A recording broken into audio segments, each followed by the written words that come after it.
आवाजावरूनच कळालं असेल की किती छान क्रंची झाले असतील हे समोसे. जेवढे क्रंची झालते ना तितके छान टेस्टला झालते. तर आपल्या बटाटा समोस्यापेक्षा, भुर्जी समोशापेक्षा आणि वेगवेगळ्या प्रकारचे समोसे तुम्ही खाल्ला असाल मटरचे वगैरे, त्याच्यापेक्षा हा समोसा ना अगदी स्पेशल आणि खूप छान चवीला झाला बरं का. तर हा समोसा आहे कांद्याचा. अगदी प्रत्येकाच्या घरामध्ये हा कांदा अवेलेबल असतो आणि अवेलेबल असलेल्या ह्या कांद्यापासून मस्त असा हा पदार्थ केला आहे. तर वरचं कोटिंग आहे ना हे सुद्धा गव्हाच्या पिठाचं आहे. कोणताही पदार्थ तुम्हाला बाहेरून आणायची गरज नाही. सगळ्या साहित्य आहे ते घरामध्येच असतं आणि त्या घरातल्या साहित्यापासून जितक्या रेसिपी करता येतील ना तेवढा मी करायचा प्रयत्न करत असते. तर समोसा कांद्याचा करायचा आहे म्हटलं, कांद्याचा चांगला महापूर आणून द्यायचा. जितकं घरामध्ये सदस्य आहेत ना प्रत्येकाचा एक कांदा धरायचा. तर असंच मी लमसम घेतला आहे, असंच चेष्टेनं म्हणत आहे. पहिल्यांदा करत आहे त्यामुळे किती लागतील ह्याचा अंदाज नव्हता. चुकून चांगलं झालंच आहे, चुकून वाईट झालं किंवा चवीला वेगळं झालं तर काय करायचं एवढ्या कांद्याचं किंवा एवढ्या समोस्याचं. म्हणून अगदी थोड्याचं प्रमाण म्हणजे अर्धा किलो घेतले होते कांदे आणि छान असे भजीला चिरते तसं घेते. चिरताना तर प्रत्येकाचे असे होते, कांदा भजी करणार आहेस काय आज? नाही, आजचा वेगळा पदार्थ आहे, जरा सरप्राईज ठेवलं होतं. तर भरपूर असा अर्धा किलो हा कांदा चिरताना डोळ्यामध्ये गंगा यमुनाच्या धारा छान अशा लागल्या होत्या. जेवढंच नवरा आणि सासूबाई आपल्याला त्रास देत नसेल तेवढा आपल्याला रोजच्या रोज कांदा हा त्रास देतात बरं का. तर हा कांदा छान पातळ चिरून घ्यायचा आणि घ्यायच्या आपल्या मुलांच्या आवडीच्या हिरव्यागार मिरच्या. जेवढा तिखट असतील ना तेवढा छान हा समोसा होतो. तर तुम्हाला कसा आवडतो तसा करू शकताय तुम्ही, तिखट कमी जास्त वगैरे असा. तर आमच्या घरामध्ये तिखट आवडतं त्यामुळे मी तिखट मिरच्यांना बघून घेते. तर हा मिरच्याच्या साल वगैरे खालचं वरचं जे बुडके वगैरे काढून घ्यायचे. मिक्सरला बारीक करून घातलं तरी सहज चालतं, पण जास्त तिखट होतो कारण की ह्यामध्ये आपण भगवती वगैरे वापरणार आहोत त्यामुळं. तर बारीक अशा कट करून घ्यायच्या, म्हणजे मुलं खात नसतील तर आपण समोसा फोडून मिरच्या बाजूला काढून समोसा चालला तरी सुद्धा चालतो. तर कट करून घेतल्या छोट्या छोट्या मिरच्या. खूप सुंदर अशी रेसिपी होते. घरामध्ये तुमच्या बटाटे नसतील किंवा पार्टी असेल घरामध्ये, छोटे छोटे तुम्ही लहान साईजमध्ये हे समोसे केले तरी सुद्धा चालतं स्नॅक्सच्या टायमाला, म्हणजे लहान आपली मुलं शाळेतून येतात तेव्हा. तर आपण हे समोसे पार्टीमध्ये लहान मुलांच्या बर्थडेसाठी किंवा कुणाला तरी वेगळं काहीतरी खायचं असेल, चवीचं काहीतरी खायचं असेल त्यांच्यासाठी सुद्धा हा पर्याय खूप सुंदर आहे बरं का. हिरवीगार कोथिंबीरसुद्धा चिरून घेतली आहे.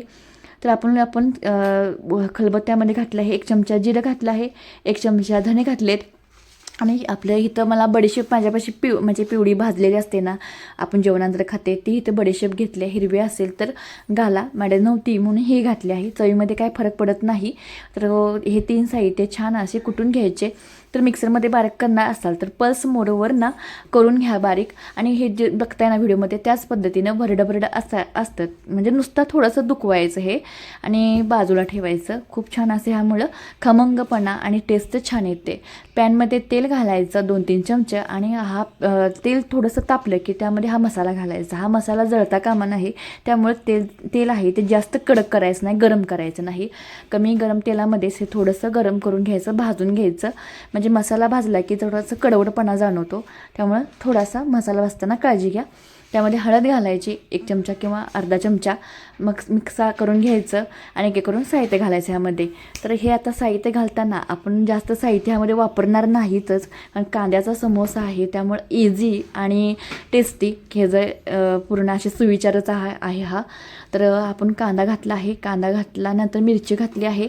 आणि हे तुम्हाला सांगतो इथं माझं थोडंसं चुकलं होतं. ह्यामध्ये पहिल्यांदा कांदा जे मसाला आपण भाजायला टाकला होता, जिरं आणि बडीशेप आणि धणे, ते भाजताना ना त्यामध्ये ना हे घालायचं बेसनपीठ. तर हे चुकलं कशामुळं, ते आमचं लहान मुलाचा तुम्हाला हात दिसत असेल त्याला सांगताना हे अगरबत्ती, त्याला देवाला अगरबत्ती लाव म्हणताना त्याला काळी पिठी भेटेना, त्यामुळे तो गॅसला अगरबत्ती लावायला लागला. त्याला म्हटलं अरे इतकं जाळायचं नसतं, त्याच्या नादात हे माझं सगळं विसरलं. त्यामुळे तुम्ही जेव्हा हा समोसा कराल तेव्हा तो मसाला टाकला ना की नंतर हे बेसन टाका 2 चमचे, म्हणजे ना ह्याला टेक्स्चर एकदम भारी लागतं आणि सगळं आहे तेल वगैरे ऑब्झर्व करून घेतलं जातं आणि हे सगळं सुक्कं होतं. तर थोडंसं भाजलं की त्यामध्ये घालायचं चवीपुरतं मीठ आपल्या अंदाजानुसार. त्यामध्ये घालायची हाताने चुरगुळून कसुरी मेथी घालायची आणि सगळं छान असं परतून द्यायचं. तर हे परतताना आपण ह्यामध्ये घालणार आहोत लाल काश्मीरची पावडर. जितकी खाज आहे आपल्या तिखट खायची तितकं ह्यामध्ये लाल काश्मीरची पावडर घालायची किंवा भगवती घरामध्ये असेल ती सुद्धा वापरली तरी चालते. आणि सगळं परतून द्यायचं. तर हे सगळं करताना गॅसची फ्लेम आहे ती लो ठेवायची आणि लो फ्लेमवरच सगळं भाजून घ्यायचं. तर करपून द्यायचं नाही, कांदासुद्धा करपायचा नाही. करपवला की थोडासा आडूकपणा येतो, थोडासा कच्चाच ठेवायचा. म्हणजे ना आतलं टेक्स्चर आहे ते एकदम स्पायसी क्रंची असं लागतं. कांदा जेवढा कच्चा ठेवाल तेवढा क्रंची असं लागतं. तर हे भाजून झालं आहे. कोथिंबीर घालून आपण थंड करण्यासाठी ठेवलं आहे. 1 वाटी मी आपलं गव्हाचं पीठ घेतलं आहे, त्यामध्ये अर्धी वाटी किंवा अर्धी वाटीपेक्षा थोडंसं कमी रवा घातला आहे. म्हणजे वरचं जे टेक्स्चर असतं समोशावरचं त्यामुळे छान असं क्रंची होतं.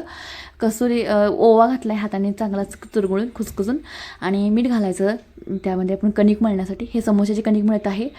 मैद्याऐवजी तुम्ही ह्या गव्हाच्या पिठाचा वापर करून केला तरीसुद्धा चालतं, खूप छान चवीला होतात, काहीच फरक वाटत नाही. मैद्यापेक्षा पौष्टिकसुद्धा, पचायला हलका असं म्हटलं तरी हा समोसा म्हटलं तरी चालतं. आणि त्यामध्ये आपण सगळं मिक्स करताना थोडंसं 2 ते 3 चमचे तेल वापरलं आहे. म्हणजे ह्याची मूठ बांधली की समजायचं हे पीठ छान असं तयार झालं आहे समोस्यासाठी. तर अशा पद्धतीने तुम्ही पुऱ्याचं सुद्धा पीठ केलं तरी चालतं, पण ओव्याचा वापर थोडासा कमी करा. माझ्याकडून ओवा जास्त पडला आहे, काय फरक पडला नाही.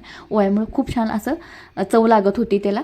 तर आपण थोडं थोडं करून पाणी घालायचं आणि पाणी घालून हे मळून घ्यायचं. तर मळताना बघा घटसर मळून घ्यायचं. अगदी थोडं थोडं करून पाणी घेऊन हे घटसर मळायचा गोळा. पाण्याचा वापर अगदी कमी करायचा. तुम्ही बघू शकता, मी दाखवलं आहे तुम्हाला व्हिडिओमध्ये कितीसं मला पाणी लागलं आहे.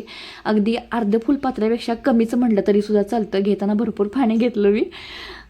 तर एवढ्या पाण्यामध्ये मी हा गोळा मळून घेतला आहे घटसर. अगदी भिजवण्याची गरज नाही. लगेचच ह्याचे समोसे करायला घेतले होते मी.